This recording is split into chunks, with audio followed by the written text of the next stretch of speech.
first got into magic, I thought I was pretty clever because I learned how to do things like making stuff appear, maybe even transforming them into different colours. But recently, I've been learning about some other magicians who've been doing flower magic for 100 million years. And they're not just transforming a flower into a different sort of flower or anything like that. They are turning flowers into something that you can spread on your toast. I have been getting absolutely fascinated by bees, and I've actually brought a little beehive along with me today. Would you like to see it? Yes, please. Yes, please. I know that there are rules about using fire effects in your Magic Circle exam. There's nothing in the rules about using live beehives, so I've brought one along here today. There it is. It's a bit of paper with the word hive written on it. Because when you first get a hive, you have to send off for it, and it's flat pack. And the first thing that you do is you have to paint it in a weatherproof material. Then you fold it up into a kind of box shape. And then finally you can send off for some bees. There they are. Here are my bees. And I'm going to want to show you just some of the stuff that I've learnt about bees. Would anyone like to come up here and learn? Yes, you, madam, please come over and have a seat down here. And someone else, I need two of you if I can, please. Oh, yes, please. Thank you. You come and join me here. Everyone give a huge round of applause. Woo! What's your name, madam? Rowena. Rowena. And your name is? Tim. Tim and Rowena. Fantastic. Are you happy that this looks like a normal pack of cards here? It isn't a normal pack of cards. I told you it's a beehive, but it looks like one. There are a few differences in the royals in it. If you look closely, there are no... Very good. There are no kings in a beehive. There is a queen. There should be just one queen in there somewhere. Here she is. There we go. Now the French would call this particular queen, Queen of Spades, La Dame de Pique, which means the Lady of Stings.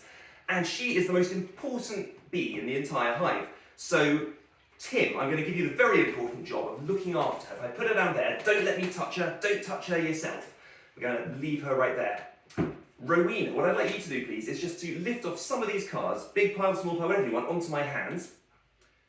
Thank you very much. Then just slide the next card off really carefully. Don't let me see it, don't let anyone else see it. There you go. Have a quick look at it yourself. There you go. Show it to the audience over there, please. And then you just put that back down on the table. That would be fantastic. Now, at the entrance to every beehive, there are some soldier bees, and their job is to spot intruders coming into the hive. They do that by smelling them. They know the smell of every bee in their own hive, and they can spot anything that smells different. I've been teaching myself to do that with these bees. So if I just sniff like this,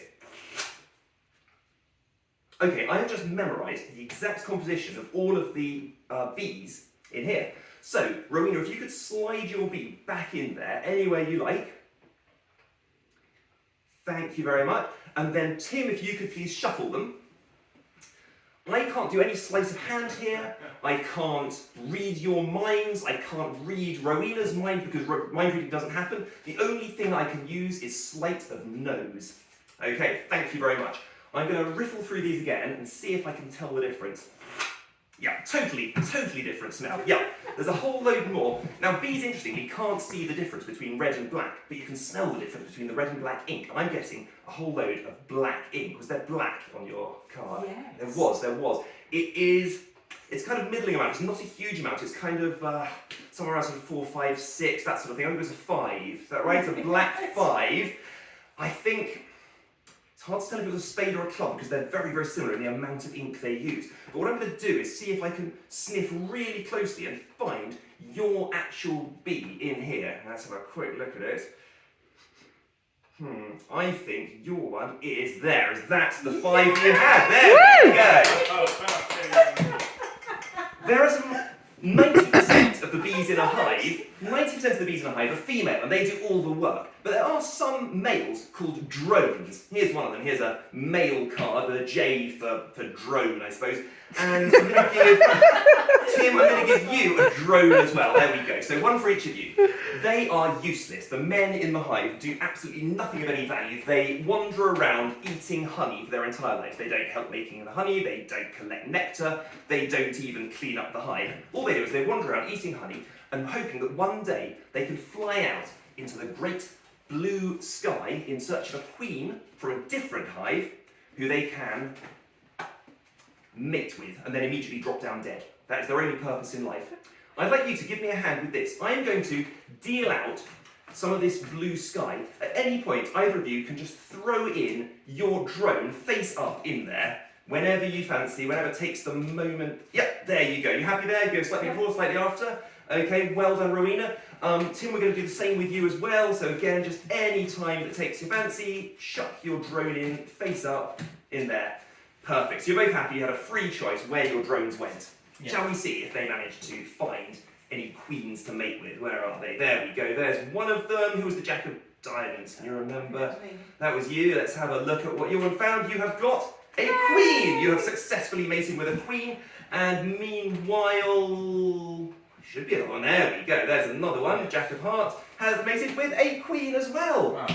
Now I know what you're thinking. You're saying there are 4 queens in the pack, and maybe I've just cheated and done an entire deck of nothing but queens. But actually, I was so sure that you were going to find the 2 queens that I actually left this card blank and this card blank. In fact, every single other card in the entire deck was blank. You have found the 2 queens in there.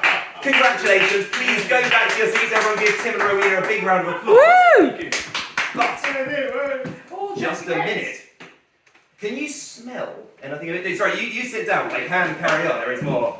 Does anyone smell something different? There should be a kind of lemongrassy smell all the time in a hive, and that's the smell of the queen. But I can't smell that right now, and I wonder if there's something wrong with our queen. Tim, could you just very quickly check again? Sorry, I'm not going to bring you up for long, but I just want you to make sure that the queen's okay. Is she all right? No. She's gone. Thank you very much. Go and sit down again. Panic stations. We have to get a new queen really quickly. The entire hive goes into panic mode right now because it's very difficult to get a new queen.